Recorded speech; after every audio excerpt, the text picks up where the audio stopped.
Imagine this. You're spending the day enjoying Utah's beautiful outdoors.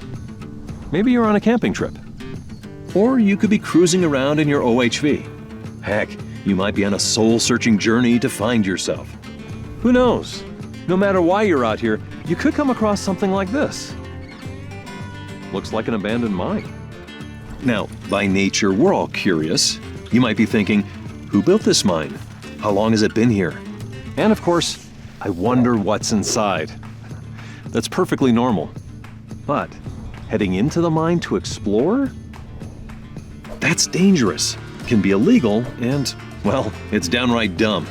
Abandoned mines like this one can be full of hazards, many of which aren't obvious until you're close enough for them to hurt or even kill you. No joke. My name's Jake, and I come from a long line of folks who made mining their way of life. So this stuff runs in the family. My ancestors were early prospectors who showed up here in the 1860s. Back then, it was common for people to start digging around looking for precious metals. A lot of valuable mines were developed after prospectors found what they were after. But in those days, when a mine stopped producing those metals, miners just up and left and moved on to the next spot, leaving abandoned equipment, empty structures, and open tunnels in their way. There were no reclamation laws back then. You might be surprised to hear it, but it's estimated that there were up to 17,000 abandoned mine openings across the state at one point. These old abandoned mines can be highly unstable. Since a lot of them are over 100 years old, if you head inside to explore, even the slightest movement can trigger a ceiling or a wall to collapse. You could be trapped or crushed in an instant. And if that's not enough to keep you from going in, sometimes the tunnels twist and turn. It's easy to get completely lost inside with no natural light. And if you want to call for help if you're stuck or injured, don't plan on it. You won't have cell service underground. Even if your phone does work, don't count on search and rescue being able to find you.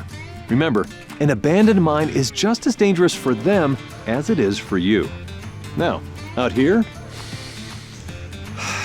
fresh air is plentiful. It's one of the many reasons people like to spend time away from the city. But down in a mine, there's no natural ventilation.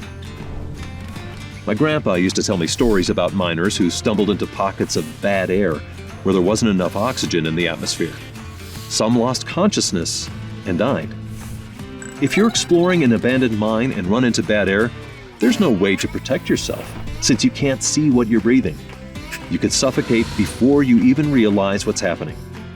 Need another reason to stay out of abandoned mines?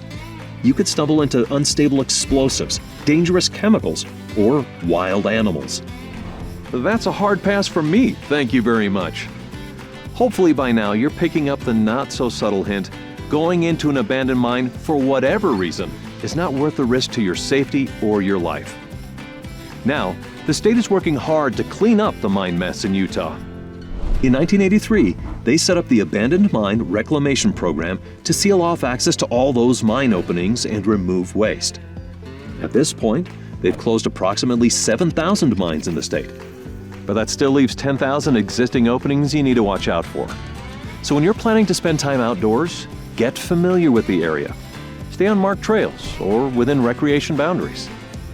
Try to head out with another person and tell someone back home where you're going and when you plan to be back. Utah is an amazing state. We want you to enjoy everything it has to offer. When it comes to mine safety, remember, stay out, stay alive.